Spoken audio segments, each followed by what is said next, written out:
The council chamber was silent except for the sound of clawed fingers tapping against metal tables. Ambassador Lee stood before the gathered leaders of the Galactic Coalition, her hands trembling slightly as she held the data tablet. "Station has fallen," she said quietly. 17,000 souls, gone in less than 4 hours. General, his feathers ruffled in agitation, slammed his wing against the table. "That makes 3 stations this month. The swarm is unstoppable. Our weapons barely slow them down. Our soldiers fall by the thousands." Around the circular chamber, representatives from 12 different species sat in varying states of despair. The war had lasted 2 years. The coalition had lost 17 star systems, hundreds of ships, and millions of civilians. They seemed to multiply faster than they could be killed. Took a deep breath. "I have a proposal, one that many of you will find controversial." "Speak," commanded High Chancellor, his translucent skin pulsing with stress colors. "We contact Earth." The chamber erupted. Voices overlapped in a dozen languages, all expressing shock and horror. Stood, his wings spread wide in a display of anger. "Earth, the quarantine world. Have you lost your mind, Ambassador?" Stood firm. "Earth has been classified as a Class 12 for over a century. We know they have achieved faster-than-light travel. We know they have weapons technology. And we know they have been monitoring our communications for decades." "They are," shouted from the back, "barbarians from a hell planet. The reports from the first contact team were clear. That world should have killed any intelligent life before it could evolve. The gravity alone would crush our bones. The atmosphere burns with oxygen. The temperature swings would boil or freeze us. And yet somehow, impossibly, they survived." "Exactly," said. "They survived what should have killed them. Maybe they can survive what is killing us." Raised a manipulator for silence. The quarantine was established for good reason. Humans are unpredictable, dangerous. They showed our first contact team recordings of their own history, wars that killed millions of their own kind, weapons that could destroy entire cities. They fight each other with a ferocity we have never seen in any species. And now we need that ferocity on our side pressed. We are losing. In 6 months, maybe less, they will reach the core worlds. Billions will die. We have tried everything. Every weapon, every tactic, every strategy. Nothing works. We need something different, someone different. The silence that followed was heavy. Finally spoke, his voice tired. "If we do this, if we invite into our space, we may be trading one monster for another. Or," said softly, "we may finally find the reinforcements we need." The vote was close. 7 in favor, 5 against. The message was sent to Earth's solar system, a simple distress call asking for military assistance. 3 days later, a response came. It was audio only, the voice speaking perfect coalition standard with a slight accent. "This is Captain of the Earth Defense Force. We received your call. I'm coming to discuss terms." Was there when ship arrived at Coalition headquarters. It was a small vessel, sleek and dark, with armor plating that looked excessive for a diplomatic shuttle. When the airlock opened, got his first look at a human. Was tall, at least by Coalition standards. He wore a simple uniform with minimal decorations. His eyes were dark and sharp, scanning the docking bay with the practiced ease of a soldier. What struck most was how the human moved. There was a confidence there, a casual grace that spoke of perfect control over his own body. "General," said, extending his hand in the human gesture of greeting, "thank you for the invitation." Awkwardly grasped the hand, nodding the strength in the human's grip. "Captain, welcome to Coalition space, though I confess I wonder if this welcome is wise." Smiled, showing teeth, suppressed a shudder, predator teeth designed for tearing meat. "I understand your concern, General. My people have a reputation." They walked through the corridors toward the briefing room. Noticed how moved as if the station's 0.8 g gravity was nothing. Most species found even this level tiring after a few hours. The humans seemed completely at ease. "We have prepared tactical data on the swarm," said. "Battle recordings, casualty reports, intelligence on their technology and tactics." "Appreciated," replied. "I've been studying your public broadcasts for the past few days. Interesting situation you have here." In the briefing room, reviewed the data in silence. He watched footage of warriors tearing through coalition defenses. He saw the death toll climbing. He examined the specifications of weapons and armor. Through it all, his expression remained neutral. Finally he spoke. "You're fighting them wrong." His feathers ruffled. "Excuse me." "Your tactics, you're treating this like a conventional war. Positional warfare, long-range engagement, avoiding direct contact whenever possible. Tap the screen showing a coalition retreat. You're afraid of them." "They are fierce warriors," said defensively. "They fight in close quarters, they show no fear, "They're bugs," interrupted. "Big bugs, sure, armed bugs, but still bugs, and they're operating in what you consider extreme environments." He pulled up a tactical display showing a recent battle in a 1.4G zone. "You call this heavy gravity?" Stared at him. "That level of gravity is lethal to most coalition species after prolonged exposure. Our soldiers can barely operate in." Laughed. It was not a kind sound. "General, that's Earth normal. I was born in 1.4G, grew up in it. That's not a heavy gravity zone. That's Tuesday." The implication slowly dawned on. "You mean Earth is a high-gravity world. Our soldiers train in even higher gravity to build strength. What you consider an extreme environment is what we consider home." Leaned back in his chair. "No wonder you're losing. You're fighting at a disadvantage in every engagement." "So you will help us?" asked, hope clear in her voice. "Earth will send reinforcements," confirmed. 3 battalions to start, about 2,000 soldiers." Felt his hope deflate. 2,000, we need millions, the have. 2,000 will be enough, said calmly. "Trust me."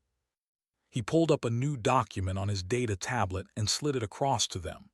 Read it, and her skin paled. "What is it?" demanded. Looked up, her voice shaking slightly. "It's a warning for all coalition personnel to maintain a minimum safe distance of 500 meters from human combat operations." Turn 2. Why? The human smile was not reassuring. "Because we fight differently than you do, General, and you really don't want to be close when we start working."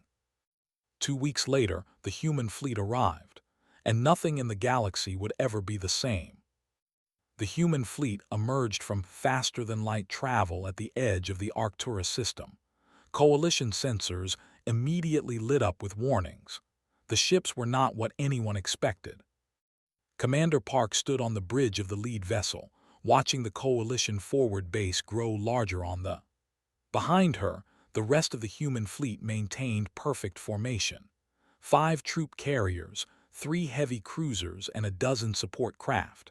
Not impressive by size, but something about them made Coalition observers nervous. "Base commander is requesting we follow standard docking procedures," reported lieutenant from the pilot station. Nodded. "Comply. Let's not scare them too much on the first day."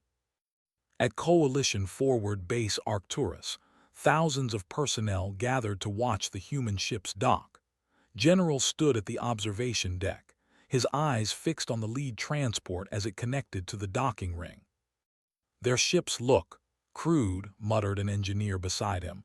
"Heavy armor plating, redundant systems. It's like they expect to take damage." "Because they do," said, appearing at side. "Human ships are built for punishment, not avoidance. We can't dodge as well as your craft, so we build to survive hits instead." The docking bay doors opened. What emerged made the assembled crowd go silent. They looked almost normal at first, bipedal, roughly humanoid in shape, but then you noticed the details. The powered armor they wore was massive, at least twice as thick as standard Coalition combat gear. Each soldier carried weapons that Coalition engineers immediately flagged as overweight and impractical. The humans moved with easy confidence, their steps heavy but controlled. Colonel Song led the 1st Battalion down the ramp. He was a large man even by human standards, his face marked with old scars.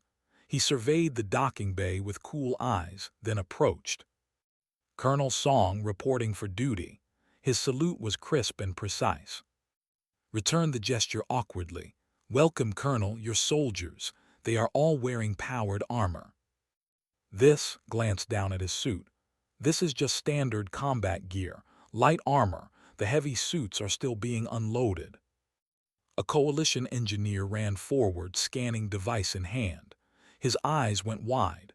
"Sir, that armor weighs over 200 kilograms.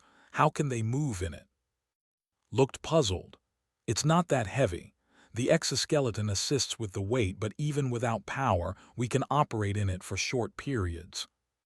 Behind him, more soldiers disembarked. One of them, a young woman carrying what appeared to be a basic rifle, walked past. Her nameplate read Private Bay. The engineer scanned her and made a choking sound. "Her weapon alone weighs 40 kilograms. Her ammunition pack is another 30. Her armor is... This can't be right. The total weight is over 150 kilograms." Heard this and looked confused. "Is that a problem? This is light gear. I usually carry more." Felt something cold settle in his stomach. That would crush most Coalition species. You're carrying this much weight and calling it light.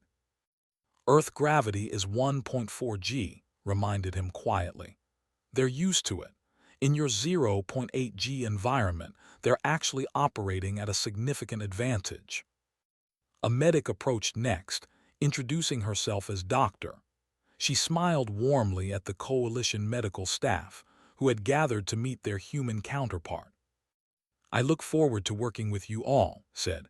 "I brought some basic medical supplies and our field treatment protocols." The Coalition head of medicine, a being named examined the protocols on a data pad. Her face went through several colors, none of them healthy. These injury descriptions: blood loss of 2 liters, compound fractures, penetrating trauma, and your survival rates for these conditions are. This says 70% survive injuries we would classify as immediately fatal. Nodded. "Humans are pretty resilient. We can recover from significant trauma if treated quickly. Our bodies are good at emergency repairs." "You describe a collapsed lung as a moderate injury," said weakly. "Well, we have 2 lungs. You can function reasonably well on one while the other heals." The Coalition medics looked at each other in horror. Over the next few days, the cultural shock continued. Humans ate food that standard scanners flagged as mildly toxic. They exercised in the station's high-gravity gymnasium, which was set to 1.2 g for extreme training. The humans barely noticed. Was caught running laps there at 1.5 g to stay in shape. Sergeant Jin, the heavy weapons specialist, demonstrated his main gun for Coalition military observers. The weapon's recoil would have broken the bones of any other species. Jin fired it standing, barely moving from the impact. "How?" someone asked. Jin shrugged. "Hydraulic stabilizers in the armor, dense bone structure and muscle training, standard for heavy weapons." Lieutenant Wu Han, the demolitions expert, gave a presentation on human explosives. He smiled constantly while describing devices that could level buildings. His enthusiasm for destruction made Coalition observers deeply uncomfortable. "Don't worry," Wu said cheerfully. "I really know my stuff. Only been in 3 accidental explosions this year." "That's reassuring," someone ventured. On the 5th day, requested a joint training exercise. He wanted to see what humans could really do. Agreed immediately. The exercise took place in a large combat simulation room. The scenario was simple: clear a fortified position defended by automated turrets and combat drones. Standard Coalition tactics called for a careful advance, using cover and suppression fire, estimated completion time of 2 hours. His team completed it in 11 minutes. Watched the recording in disbelief. The humans had simply advanced under fire, absorbing hits that should have disabled them. They moved fast, shooting accurately while in motion. When they reached obstacles, they went over or through them rather than around. Had taken a direct hit from a turret that would have killed a coalition soldier. She stumbled, shook her head, and kept moving.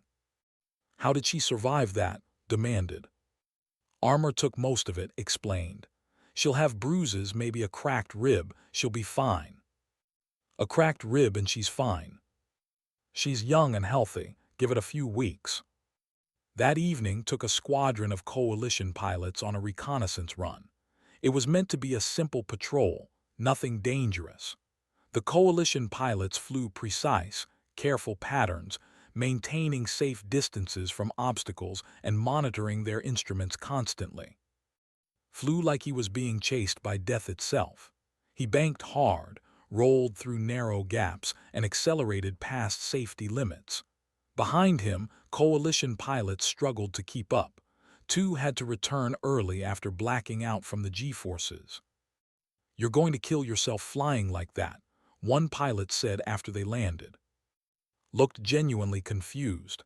"That was pretty standard flying. I wasn't even pushing it." That night found in the observation lounge, looking out at the stars. "Your people are not natural," said. "The strength, the durability, the casual disregard for danger. What are you?" Was quiet for a moment. "We're humans, General. We come from Earth, and Earth is not a kind world. High gravity, violent weather, dangerous predators, deadly diseases. For hundreds of thousands of years, our planet tried to kill us. So we adapted. We got stronger, tougher, more stubborn." He turned to face. "We learned that if we wanted to survive, we had to be harder than anything trying to kill us. And now you bring that strength here. You asked for reinforcements," said simply. "You got veterans who never learned how to quit." An alarm blared through the station. Red lights flashed. The voice over the intercom was panicked. "Attack! Garrison 7 colony is under siege. All units prepare for deployment." His feathers went flat with fear. Garrison 7 was 3 days away at maximum speed. By the time they arrived, it would be too late. Appeared beside them, already in full armor. "What's the situation?" "A colony under attack, 3 days away. We need to mobilize." "We'll be there in 18 hours, interrupted. "Tell your people to follow when they can." 18 hours, that's impossible, the engines can't." "Human engines can," said. He was already moving toward the docking bay, his soldiers falling in around him. "See you there, General. Save us some dinner." Watched the human ships depart, pushing their engines far beyond what coalition vessels could survive. He had a terrible feeling that they were about to learn what coalition command was only beginning to understand. Humans didn't just fight, they fought like they had taught them, viciously, relentlessly, and without mercy. Garrison 7 burned. The mining colony sat on a planet that coalition scientists had classified as barely habitable. The atmosphere was toxic, filled with sulfur compounds that would kill most species in minutes without protection. The gravity was 1.8 g, strong enough to exhaust coalition soldiers within hours. Temperature swings ranged from freezing nights to boiling days. It was, by all accounts, a miserable place to live. 3,000 colonists called it home. Now, the swarm had come to kill them all. Park stood on the bridge of the human transport, watching the planet grow closer. Beside her, tactical displays showed the situation on the ground. It was bad. They had landed in force. Coalition estimates put their numbers at over 10,000 warriors with air support and heavy weapons. The colony's defenses were failing. "ETA?" she asked. 16 hours, 40 minutes, reported. "We're pushing the engines to 115% capacity. Any more and we risk core breach." "Hold it there. How long until coalition reinforcements arrive?" 3 days minimum. We'll be alone for a while." Nodded. They had fought with worse odds before. Alert all battalions. Combat drop in 17 hours. Full battle configuration. And tell doctor to prep the field hospital. We'll have wounded. Below in the troop bay, Song moved among his soldiers. They checked weapons, tested armor seals, and reviewed battle plans. There was no nervousness, no fear, just professional focus on the work ahead. Bay sat cross-legged on the floor, disassembling and cleaning her rifle for the third time. She was young, barely 20, with only 2 years of service. By human military standards, she was still a rookie, but she had already seen combat on Mars, in the belt mining rebellions, and in the Siberian wastes. She knew her job. "First time fighting aliens," said the soldier next to her, a veteran named Sung Min. Shrugged. "Bugs are bugs, just bigger and meaner. They fight close, claws and mandibles, not like our usual stuff." "Then we get close too," said simply. She reassembled her rifle in 15 seconds, checked the action, and smiled. Good to go. Jin was in the heavy weapons bay, running final tests on his rotary cannon. The weapon was a monster, designed to fire high-explosive rounds at 3,000 rounds per minute. It weighed 90 kilograms. Jin handled it like it was made of plastic. Wuhan checked his demolitions pack, counting charges and detonators. He hummed while he worked, completely at ease. Around his neck hung a small pendant his daughter had made him. "For luck," she'd said. Wu figured he'd need it. This was going to be loud. 17 hours later, the human ships entered orbit over Garrison 7. The colony was in ruins. Smoke rose from burning buildings. Warriors swarmed through the streets, hunting down the remaining defenders. Coalition forces had barricaded themselves in the central shelter, but it wouldn't hold much longer. "Drop in 3 minutes," announced. "All units prepare for combat insertion." The humans didn't use standard drop pods. Those were too slow, too vulnerable. Instead, they used armored shells that hit the atmosphere like meteors, shedding heat shields and deploying thrusters at the last second to slow their descent. It was violent, dangerous, and fast. Battalion landed first, their pods cratering the ground around the colony's perimeter. The impacts alone killed several who were too close. The humans emerged from the pods with weapons already firing. Spod came down in the middle of a patrol. She rolled out, rifle up, and started shooting before her feet fully touched the ground. The barely had time to register her presence before 3 of them fell, clean shots through their armored thoraxes. The survivors turned to face her, mandibles clicking in fury. Smiled and fired again. Jin's pod landed on top of a bunker, crushing it flat. He emerged with his rotary cannon spinning, unleashing a stream of explosive rounds into the enemy positions. Warriors scattered, trying to find cover. Jin followed them, walking forward and firing steadily. His armor took dozens of hits from plasma weapons. He didn't slow down. Wu's team hit the ground near the enemy artillery positions. Before they could react, Wu and his soldiers were sprinting toward them, ignoring incoming fire. They planted charges with practiced efficiency, set timers, and sprinted away. The explosions that followed destroyed 3 artillery pieces and sent bodies flying. "Having fun?" Wu asked over the comm, laughing.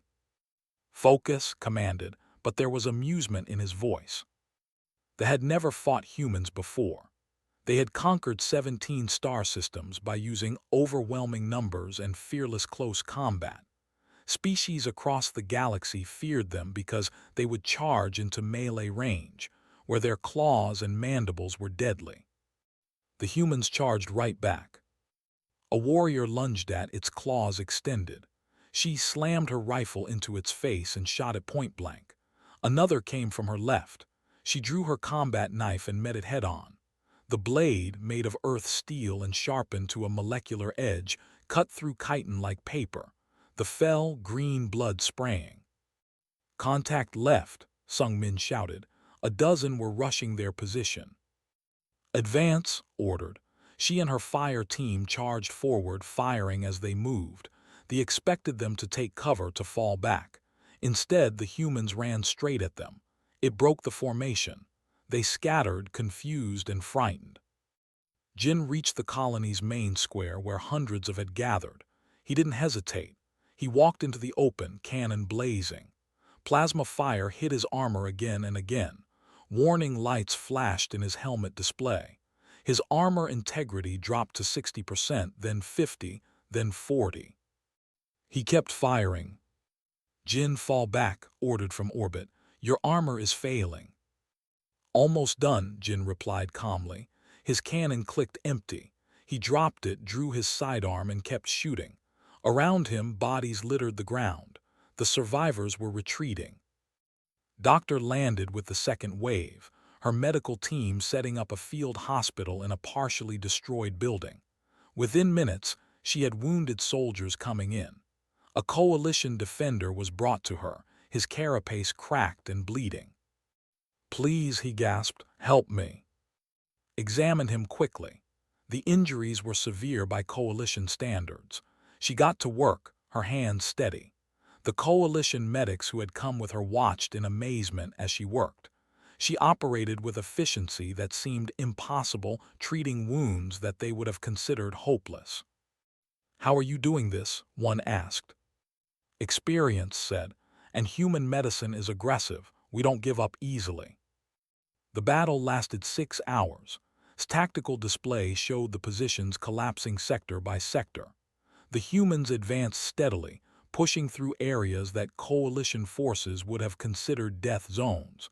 They fought in the toxic atmosphere, in the crushing gravity, in the extreme temperatures. And they won. When coalition reinforcements finally arrived 3 days later, it was over.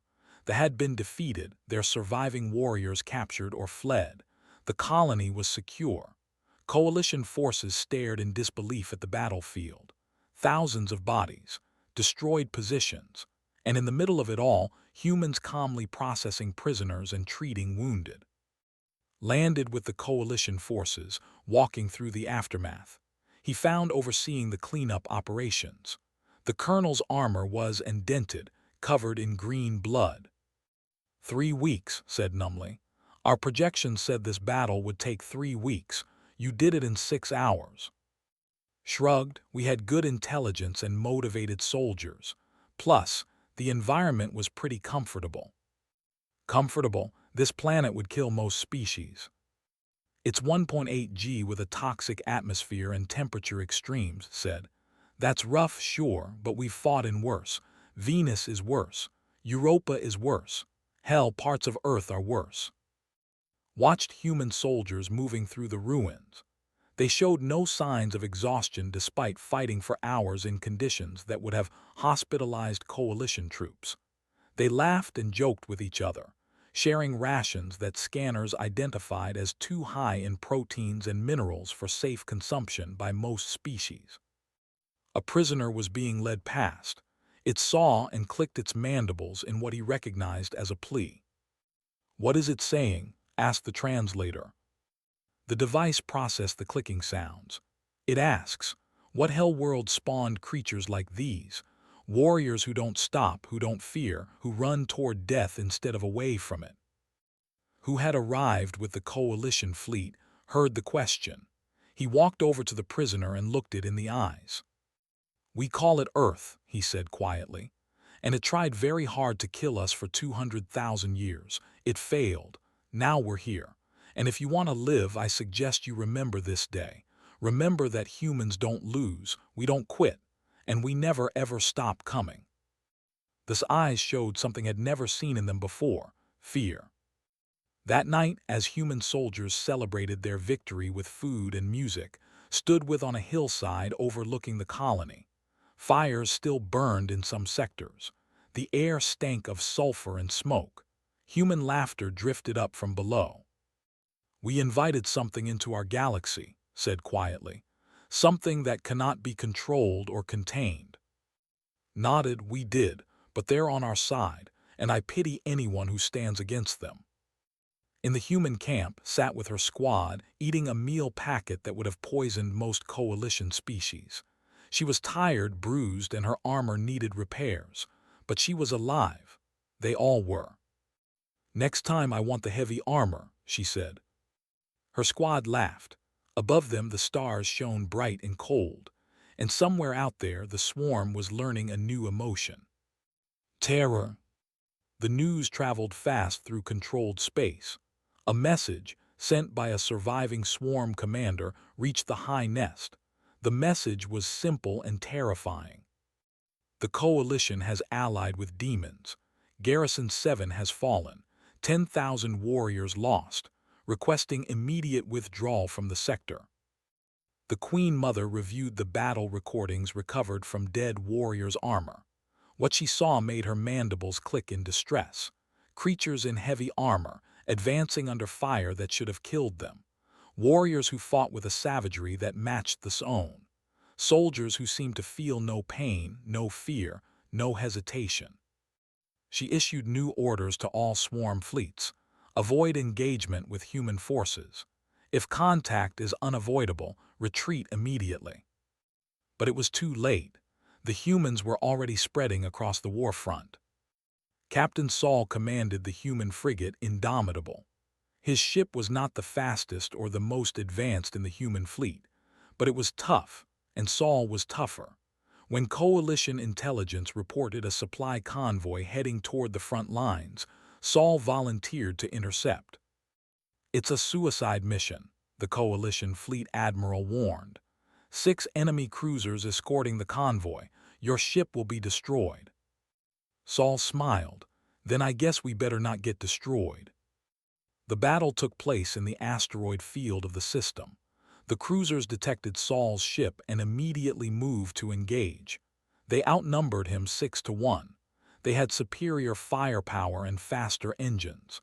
By every tactical measure, Saul should have retreated. Instead, he flew directly into the middle of them. "All power to forward shields," Saul commanded. "Load the rail guns, target their engines." Serving as his helmsman grinned. "Aggressive approach, I like it." The Indomitable took hits immediately. Plasma fire raked across the hull. Shields flared and buckled. Warning alarms screamed. Saul's crew worked calmly, returning fire with rail guns that punched through armor like it was made of thin metal. One cruiser exploded, then another. Saul's ship shook as more hits landed. The port side was on fire. Life support was failing in 3 sections. The ship's AI calculated their survival chance at 12% and dropping. "Bring us around," Saul ordered. "Target the flagship."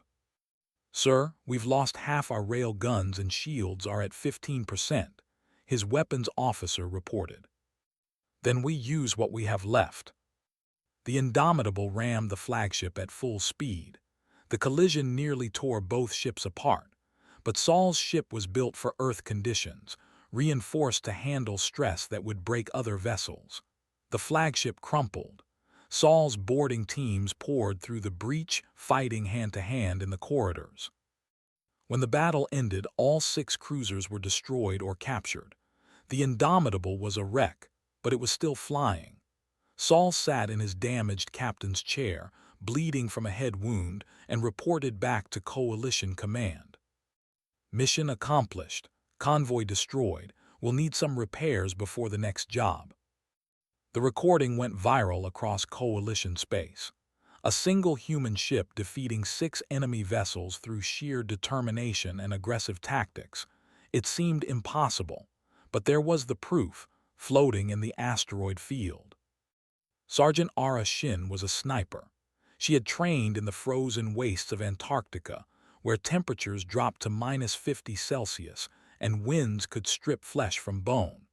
When Coalition Command needed someone to hold a critical position for 72 hours until reinforcements arrived, Ara volunteered. The position was a communications relay on a moon with no atmosphere.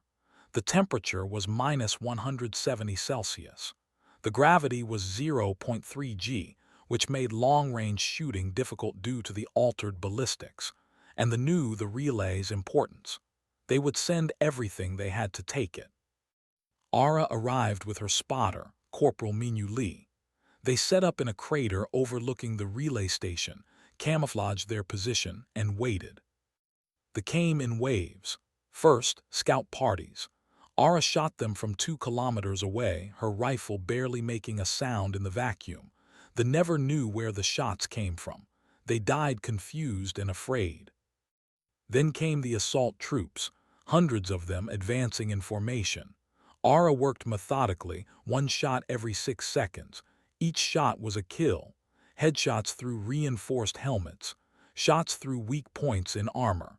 Impossible shots that coalition snipers said couldn't be made. After 12 hours, they changed tactics. They sent drones to find her position. Ara shot down the drones. They launched artillery. Ara and Minu moved their position, staying 1 step ahead. They sent armored vehicles. Ara found the weak points and destroyed them one by one. For 72 hours, Ara held the position. She barely slept, taking 20-minute naps while Minu watched. She ate chemical heating packs that provided calories but little else. She operated in temperatures that would have frozen coalition species solid in minutes, and she never missed. When relief forces arrived, they found the relay intact and surrounded by hundreds of bodies. Ara was still in position, rifle ready, eyes alert. She had 47 confirmed kills in 3 days. By coalition standards, it was legendary. By human standards, it was a good week's work. How? A coalition officer asked, staring at her after reviewing the battle logs. Ara shrugged, practice and patience and decent equipment. Her rifle, standard issue for human snipers, could operate in temperatures ranging from -200 to +200 Celsius. It had been tested in every extreme environment on Earth and performed perfectly, because human engineers designed things expecting the worst. Commander Park ran special operations. His team consisted of 8 humans trained in infiltration, sabotage, and survival. When coalition intelligence located a command ship coordinating attacks across 3 sectors, saw an opportunity. "We can't reach it," coalition command said. "It's too heavily guarded, surrounded by their fleet. It would take a major assault to—" "We don't need a major assault," interrupted. "We need 8 people and a stealth shuttle." They infiltrated the ship during a shift change, hiding in a supply container marked for the ship's armory. Once inside, they moved through the corridors like ghosts, silent, efficient, deadly. Technician was with them, carrying equipment to hack computer systems. She had studied technology for months, finding weaknesses and vulnerabilities. Now she put that knowledge to use. "Their security is tough," whispered as she worked, "but predictable. They use biological locks, easy to bypass if you have the right tools." She cracked the main computer core in 15 minutes. Steam planted charges throughout the ship's critical systems while downloaded intelligence data. They moved through areas packed with warriors, never detected, never suspected. When they were done, they stole a shuttle and flew out through the debris field surrounding the ship. The charges detonated as they cleared the blast radius. The command ship broke apart, its reactor going critical. The fleet scattered in confusion. Coalition intelligence analyzed the data had stolen. It contained complete battle plans, fleet positions, and supply routes. It was the intelligence breakthrough they had needed for months. "How did you do it?" asked after his team returned. "Training and adaptability," said, "and to make assumptions about what's possible, we exploit those assumptions." Across every front, the pattern repeated. Humans taking missions that coalition forces considered impossible. Humans succeeding through strength, skill, and sheer, stubborn refusal to quit. And with each victory, the legend grew. They began abandoning positions when they detected human biosignatures. Their warriors, who had shown no fear for 2 years, now retreated at the sight of human armor. Their commanders sent increasingly desperate messages to their high nest. "We cannot fight them. They are not natural. They survive what kills us. They fight in environments that should be lethal. They never stop, never surrender, never show fear." read these intercepted messages with a mixture of satisfaction and worry. The humans were winning the war, but what came after? He found in the Coalition strategic planning room, reviewing tactical maps with. We're receiving requests from Coalition units across all sectors, said. They want human advisors, human tactics, human training. Your species has become our greatest asset. Good, said. That's what you hired us for. But what happens when the war ends? When they are defeated? Feathers ruffled with anxiety. What do we do with an ally who is stronger than everyone else combined? Looked at him steadily. You trust us, like we're trusting you. We came here to help, not to conquer. Earth doesn't want your territory. We have plenty of room in our own system. What we want is what we've always wanted, to explore, to learn, to meet new species and exchange knowledge. You could take whatever you wanted. We could, agreed, but we won't, because that's not who we are. Yes, we're strong. Yes, we're tough, but we're also honorable. We keep our word, and we made a deal with the Coalition. We fight your war, you let us join your community. That's all we want. Studied the human's face, looking for deception. He found only sincerity. I hope you're right, said quietly. You'll see, promised. When this is over, you'll see. A communication came in from High Command. It was marked as urgent, directed at Coalition headquarters. Opened it with shaking hands. The message was simple.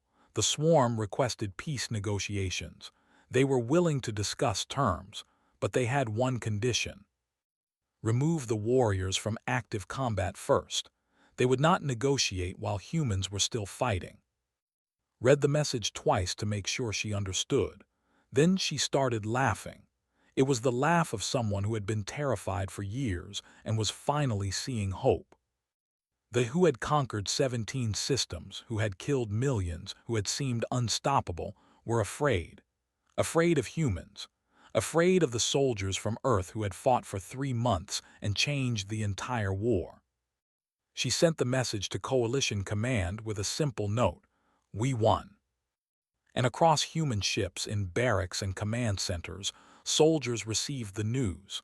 The war was ending, not because they had been destroyed, but because they had been beaten, by humans who never learned how to lose. Aurora Prime was a neutral station, built centuries ago as a meeting place for species who didn't always trust each other. It floated in deep space, far from any star system, its position known only to Coalition leadership and those invited to negotiate there. Today, it would host the peace talks that would end the war. The Coalition delegation arrived first. General, Ambassador Lee, High Chancellor, and 24 advisors and security personnel. They set up in the main conference hall, preparing documents and reviewing negotiation strategies. The human delegation was smaller. Captain, Commander Park, Colonel Song, and Doctor. 4 people to represent an entire planet. But then, 4 humans had proven to be more than enough for most situations. They arrived last. Their delegation consisted of Queen Mother herself, 3 royal guards, and a pair of negotiators. They entered the station carefully, their insect eyes watching every corner, every shadow, looking for threats. When they saw the humans standing in the corridor, the royal guards immediately stepped in front of their Queen Mother, mandibles clicking in alarm. Pushed them aside, her multiple eyes fixed on. You are the leader of the warriors, she asked through her translator. Shook his head. Just a representative. Our actual leaders are back on Earth. How many of you are there? How many warriors does your world possess?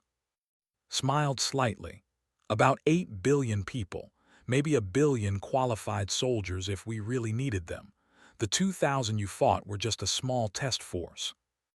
The delegation stood very still. The numbers were impossible to process. 1 billion soldiers. The swarm had perhaps 10 million warriors across all their hives. They had thought themselves numerous. Now they realized they had fought less than 1% of humanity's military strength. Why did you not send more? Asked quietly. Because we didn't need to, said. 2,000 was enough to turn the war. The negotiations took place over 3 days. They agreed to withdraw from all conquered systems, pay reparations to affected populations, and establish a demilitarized zone along their borders. In exchange, the coalition would not pursue the war into territory, and the humans would cease combat operations immediately. It was a complete surrender in all but name. The swarm, which had terrorized the galaxy for 2 years, was beaten. On the second day, during a break in negotiations, approached privately. Her guards stayed back, though they watched nervously.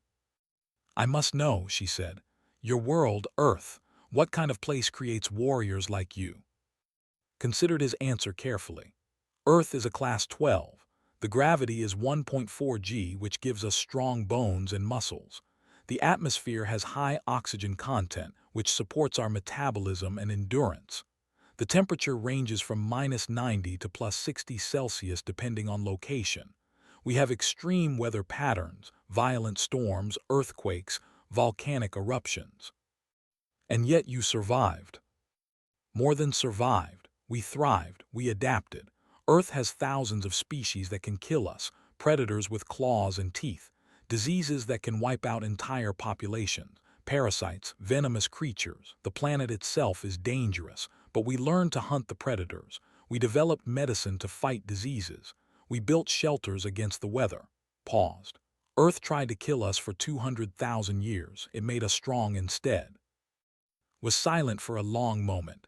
They evolved on a garden world, warm, stable. Our only challenge was each other, so we became warriors. We thought that made us fierce. "You are fierce," said honestly. "Your warriors are brave, they fight well, but you've never faced true hardship, true survival pressure. You fight because you choose to. We fight because our entire history taught us that if we don't fight, we die. And you brought that history with you to the stars. Yes, we can't change what we are. Earth made us this way." On the final day of negotiations, the Coalition Council formally invited Earth to join as a full member. The vote was unanimous. Earth would have a seat on the council, access to coalition trade routes, and the right to establish colonies in unclaimed systems. In return, Earth agreed to provide military support if the coalition faced existential threats, to share certain technologies, and to abide by coalition laws regarding first contact with new species.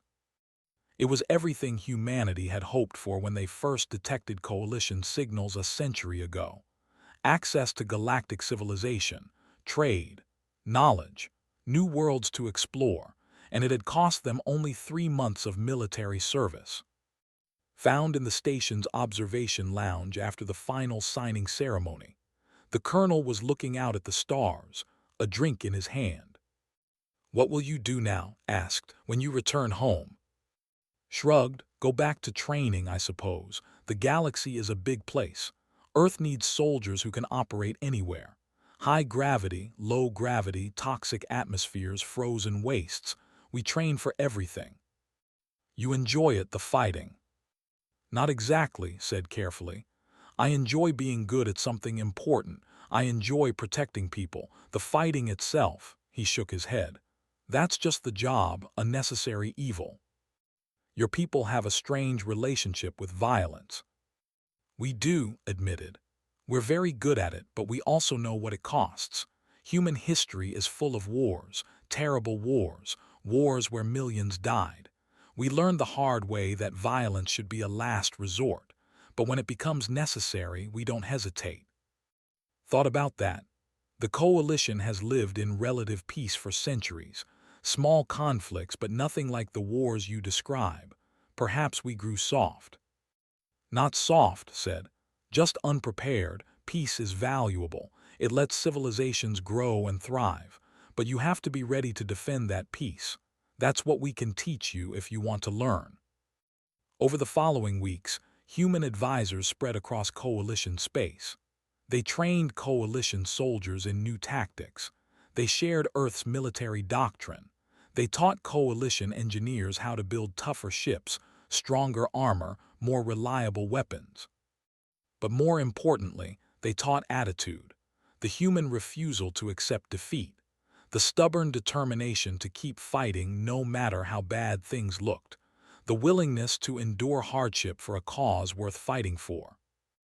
Bay found herself training coalition recruits on a military station, young soldiers from a dozen different species, all eager to learn from the humans who had won the war. She felt strange being treated like a legendary warrior. She was just doing her job. "How do you stay calm under fire?" a young recruit asked her. "Thought about it? Fear is natural. Everyone feels it. The trick is not letting it control you. Acknowledge the fear, then focus on your training. Trust your equipment, trust your squad, and keep moving forward." "But what if you're going to die?" "Then you die doing your duty," said simply. "But you don't stop fighting just because you're scared. Earth taught humanity that lesson millions of times over. Our ancestors faced predators that could kill them easily. They faced starvation, disease, natural disasters. They could have given up. Instead, they fought. They survived. They passed that survival instinct down to us." The recruit looked troubled. "We've never had to fight like that. Our world was kind to us." "Then you're lucky," said. "But now you know that kindness isn't guaranteed. The universe is dangerous, but you can learn to be dangerous too. That's what we're here to teach you."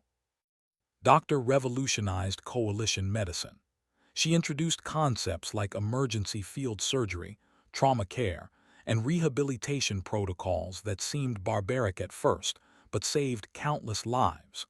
Coalition doctors learned that injuries they had considered fatal were actually treatable with aggressive intervention.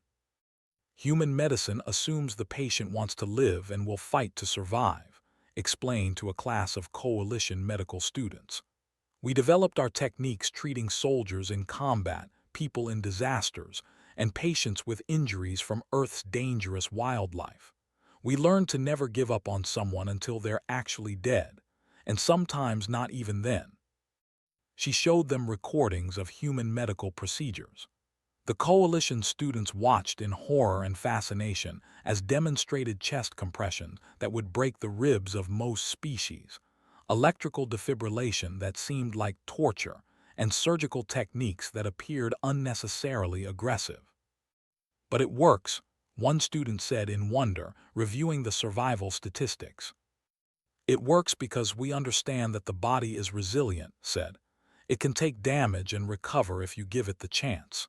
Human bodies can heal from broken bones, damaged organs, even partial brain injuries. We don't give up easily, and we don't let our patients give up either."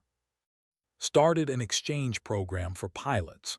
Coalition pilots came to learn human flying techniques, while human pilots learned about coalition navigation systems and faster-than-light mathematics. It was an exchange of knowledge that benefited everyone. Saul returned to Earth briefly to receive a promotion and found himself uncomfortable with the hero worship from coalition species. He was just doing his job, same as everyone else. The fact that his job involved flying a damaged ship into 6 enemy cruisers and somehow surviving was just details. Special operations techniques became standard training for coalition intelligence services. His methods of infiltration, reconnaissance, and sabotage gave the coalition capabilities they had never had before. Engineering innovation spread across coalition space. She had a gift for taking technology and improving it, finding efficiencies and strengthening weak points. She collaborated with coalition engineers, combining human practicality with alien innovation to create hybrid systems that were better than either species could have made alone. 6 months after the war ended, Earth opened its borders to coalition visitors. The first diplomatic mission arrived at Luna Station, humans' main spaceport around their moon. The delegation consisted of, and a dozen others representing different coalition species. They took a shuttle down to Earth itself, landing at the Pacific spaceport in what humans called Hawaii. The moment they stepped off the shuttle, they felt it. The gravity. 1.4 g pressing down on them like a physical weight. Within minutes, most of the delegation was struggling to breathe. "You grew up in this," gasped, her legs shaking. Who had met them at the spaceport nodded. "Everyone on Earth does. We don't really think about it, it's just normal for us." They toured human cities, marveling at the architecture designed to withstand earthquakes and hurricanes. They visited a hospital and saw human medicine in action. They went to a military training base and watched human soldiers run obstacle courses that would kill coalition personnel. But what impressed them most was Earth itself. The raw, savage beauty of the planet, mountains that reached into the sky, oceans that stretched to the horizon, deserts and jungles and frozen wastelands, a world that was actively hostile to life, and yet life thrived there anyway. "It's beautiful," admitted, watching the sunset over the Pacific Ocean. "Terrifying but beautiful." "That's Earth," said. "It gave us everything we are, the strength, the endurance, the stubborn refusal to quit. We love this planet even though it tried to kill our ancestors for thousands of generations. And now you want to explore other worlds." "We want to see what else is out there," said. "We spent our entire history confined to one planet. Now we have access to the galaxy. There are thousands of worlds to explore, new species to meet, knowledge to gain. That's what Earth really wants. Not conquest, not domination, just the chance to see what's possible." Smiled, "You asked for reinforcements. We got veterans, but we also got friends." The final ceremony took place at Coalition headquarters. Earth was formally inducted as a full member of the Galactic Coalition. The human flag, blue and green representing their ocean world, was raised alongside the flags of the other member species. Stood with the other human representatives, looking at the assembled delegates. Species from across the galaxy, united in peace. "What are you thinking?" asked him quietly. "I'm thinking about home," said. "About Earth and everything it put us through to get here. The ice ages that nearly killed us, the predators that hunted us, the diseases that devastated our populations, all the hardships that made us what we are." "Regrets?" "No," said firmly. "No regrets. Earth made us strong, it made us survivors. And now we get to use that strength to help others, to explore, to build something bigger than ourselves." He smiled. "Earth tried to kill us for 200,000 years. It failed, and now we're going to the stars." Around the galaxy, the word spread. Humanity had joined the coalition. The warriors were now galactic citizens. Some species were nervous, others were curious, all of them were respectful. Because they had learned a lesson in those 3 months of war. They had learned that somewhere in the galaxy, there was a planet so dangerous that it bred warriors who never surrendered, never faltered, and never lost. A planet called Earth. And its children were going to change the galaxy forever.